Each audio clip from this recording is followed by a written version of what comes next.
안녕하세요, 김한준 원장입니다. 이번 영상에서는 발기부전의 치료 방법에 대해서 정리를 해드리도록 하겠습니다. 발기부전 치료 방법에 대한 영상을 시청하기 전에 원인을 먼저 아는 게 좋잖아요. 그래서 제가 발기부전이 일어나는 원인에 대해서 정리해 놓은 영상이 있으니 그 영상을 먼저 보시는 걸 추천드립니다. 오늘 말씀드린 치료 방법은 그 원인에 따른 치료 방법들을 제시하는 거기 때문에 기본적으로는 원인을 알고 계시는 게 도움이 좀 되실 것 같습니다. 자, 첫 번째로는 금욕하는 시간이 필요합니다. 제가 전체 발기부전 환자의 한 70% 이상이 과도한 성생활로 인해서 발기에 문제가 생긴다고 말씀드린 적이 있었죠. 그래서 이런 경우에 성생활을 잠시 중단을 하고 식이요법과 유산소 운동을 통해서 뇌기능도 회복하고 호르몬이나 신경전달 물질을 제대로 생성하는 시간이 좀 필요합니다. 두 번째로는 건강하고 균형 있는 식이요법을 해주셔야 되는데요. 지방과 단백질 섭취를 늘려야 합니다. 성호르몬의 원료는 지방이기 때문인데요. 뇌의 신경전달 물질과 호르몬들도 단백질과 지방으로 이루어져 있습니다.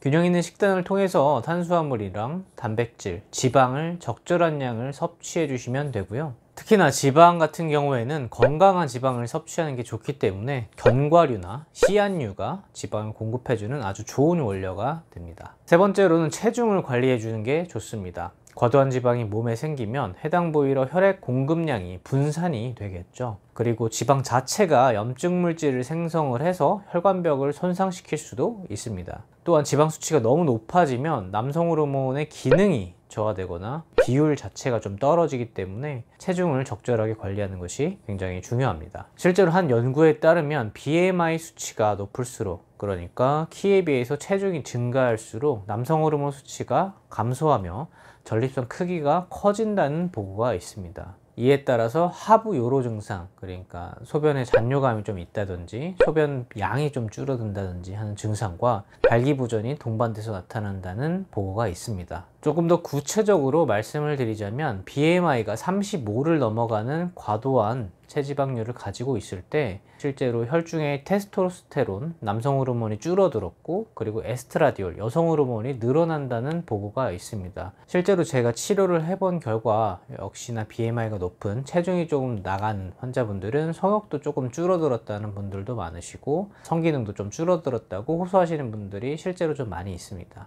그래서 BMI 관리, 그러니까 체중 관리를 항상 관리해 주시는 게 도움이 좀 되실 것 같습니다. 네 번째로는 적절한 수면 환경을 유지하는 게 중요합니다. 조조발기에 관여하는 호르몬이 생식선 자극 호르몬, 그리고 멜라토닌의 영향을 받기 때문인데요. 멜라토닌은 수면을 유도하는 호르몬입니다. 수면 상태가 불규칙하고 좋지 않게 되면 멜라토닌의 분비량도 불규칙해지고 감소하게 되는데요. 이에 따라서 생식선 자극 호르몬도 감소하게 돼서 남성 호르몬에도 영향을 미치게 됩니다. 이뿐만 아니라 수면 상태가 좋지 않게 되면 피로도 역시 높아지게 되고, 이에 따라서 교감신경이 흥분하게 됩니다. 발기를 할 때 중요한 요소 중에 하나가 부교감신경이 활성화되는 것이죠. 근데 몸 상태가 좀 좋지 않거나 수면 상태가 좋지 않게 되면 자연스럽게 교감신경 수치가 높아질 수밖에 없기 때문에 발기에 안 좋은 영향이 있을 수밖에 없습니다. 다섯 번째로는 운동입니다. 고혈압 혹은 당뇨병 환자들의 경우 생활습관 교정만으로도 발기부전의 치료에 큰 도움이 된다는 보고가 있습니다. 중년부터 시작해서 꾸준히 규칙적으로 운동한 경우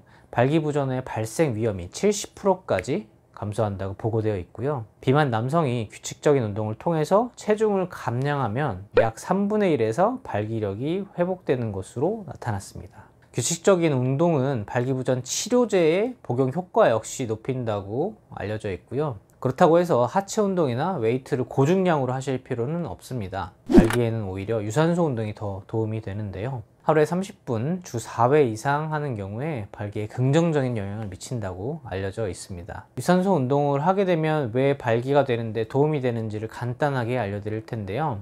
유산소 운동을 하게 되면 자연스럽게 심박수가 올라가겠죠. 혈압도 같이 올라가게 되고, 그렇게 되면 혈류 속도, 혈액이 흐르는 속도가 증가하게 되고, 이에 따라서 혈관벽을 자극을 하게 됩니다. 혈관벽을 자극을 하게 되면 산화질소라는 물질이 잘 생성이 되겠죠. 그렇게 되면 혈관이 확장이 되는데요. 전신적으로 유산소 운동을 하면 전신적으로 이렇게 혈관이 확장이 되는데 발기가 될 때도 똑같은 기전을 갖고 있기 때문에 굉장히 어느 정도 도움을 줄 수 있습니다. 여섯 번째로는 금주 구면하시는 게 좋습니다. 과도한 음주는 염증 물질을 유발시키고 혈관에 안 좋은 영향을 미칠 수밖에 없습니다. 더불어서 음주를 과도하게 하는 경우에 뇌 기능 역시 잠시 멈추겠죠. 그러니까 취할 정도로, 너무 많이 취할 정도로 음주를 하게 되는 경우에 뇌 신경 전달 물질이나 호르몬이 정상적으로 작동하지 않을 가능성이 굉장히 높습니다. 그래서 되도록이면 적정량만 드시는 걸 권장드리고요. 하루에 소주 한 3잔 정도,